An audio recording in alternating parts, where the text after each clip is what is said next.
Hi, so this is Jessica Small.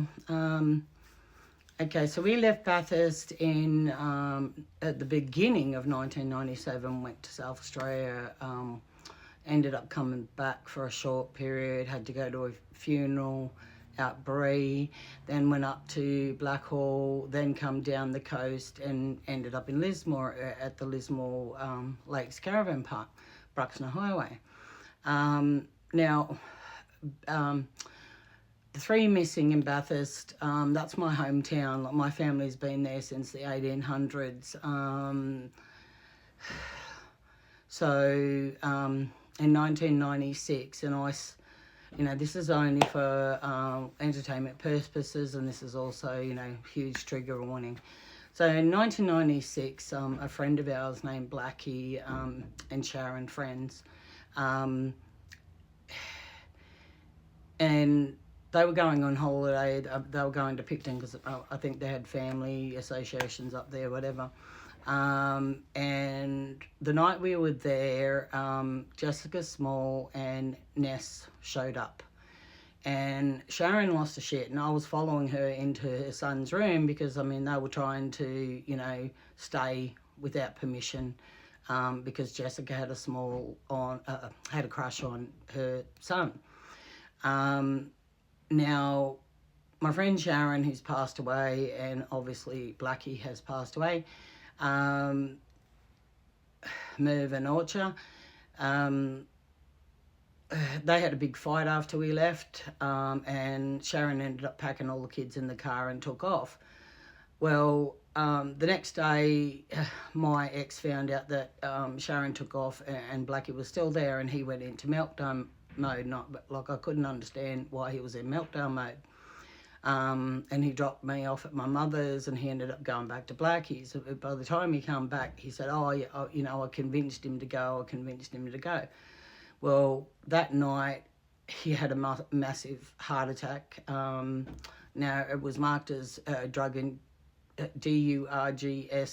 induced heart attack.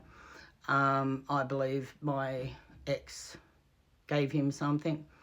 I don't think he was meant to be the only one. I think the family was going to be taken out.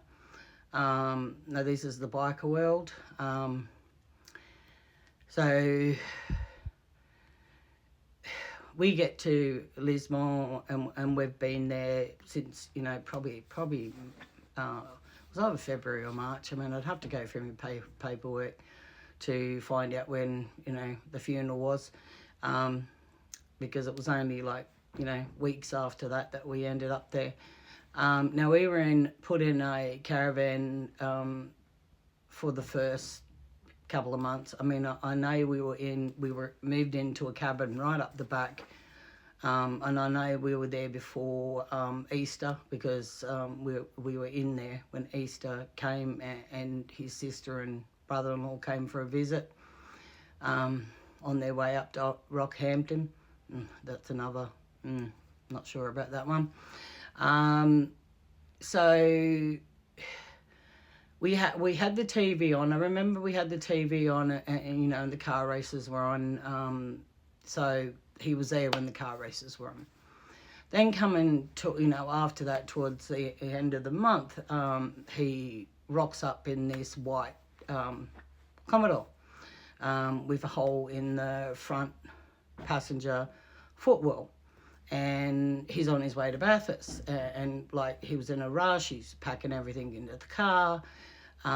He took my red and black flannel shirt, and that's been mentioned in a witness at News Me that he was wearing the person that they're saying was wearing a red and black flannel shirt. That shirt never came back. And I never seen that Commodore again. Now, he was down there, but before we left Bathurst, he was driving up that fish parade, and we're just coming around the bend, and he's bipping the horn. And I thought, who are you bipping the horn at? And he goes, Michelle lives there. Oh, Michelle's one of his exes, and And I said, well, why are you bipping it back there if she lives up there? You know, if she's meant to live in that house when he pointed the house up. Yeah. Didn't think nothing of it.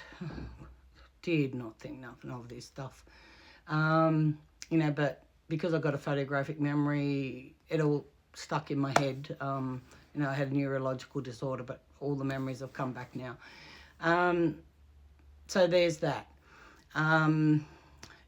He also took a, like on our way back from the funeral at Bree, we stopped into, I think it was Narromine, and his cousin lived there. And his cousin gave him this children's, like a blanket type thing, doona type thing. And I got pissed off because he never gave it. Look, I thought he'd give it to my daughter, and he wouldn't, and I got pissed off. But that blankety thing went down with him, and that never came back. I never seen the shirt, and I never seen the blanket thing again. And he was gone for over a week. Now,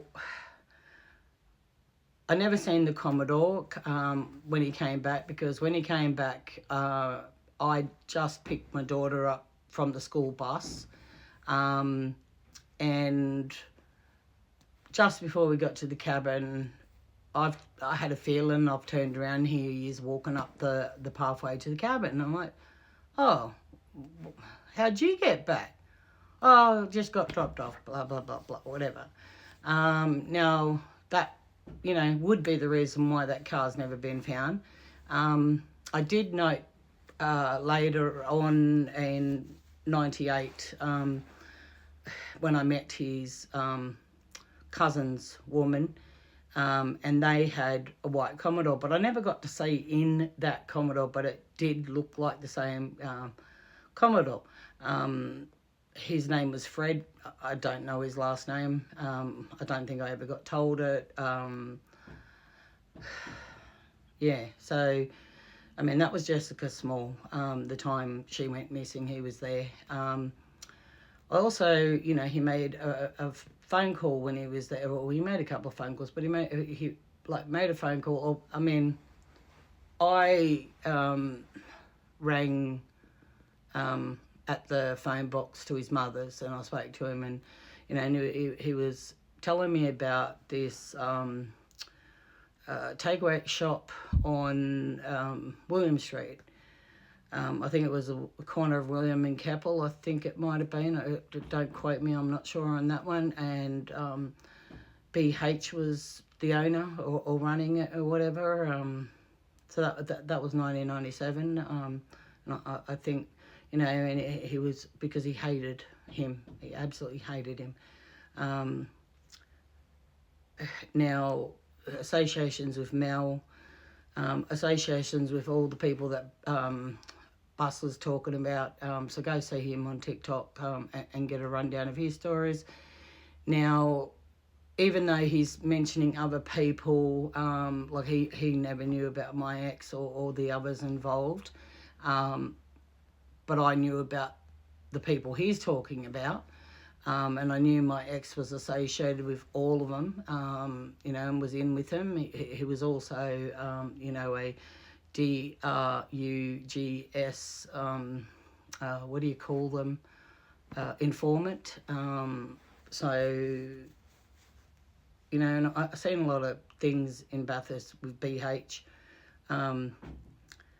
A lot of things that, you know, I've never spoken because I didn't want to put anyone in danger. I escaped that town and got latched on by a psychopath, a serial killer, who was DURGSing me for 8 years. I felt like I was being brainwashed. I feel like, you know, he would speak in monotones, like really talking slowly, like they do with hypnosis. I mean, I didn't know if I was after a mother or coming and going half the time, but remember it all. I've got all the memories back now, and yeah.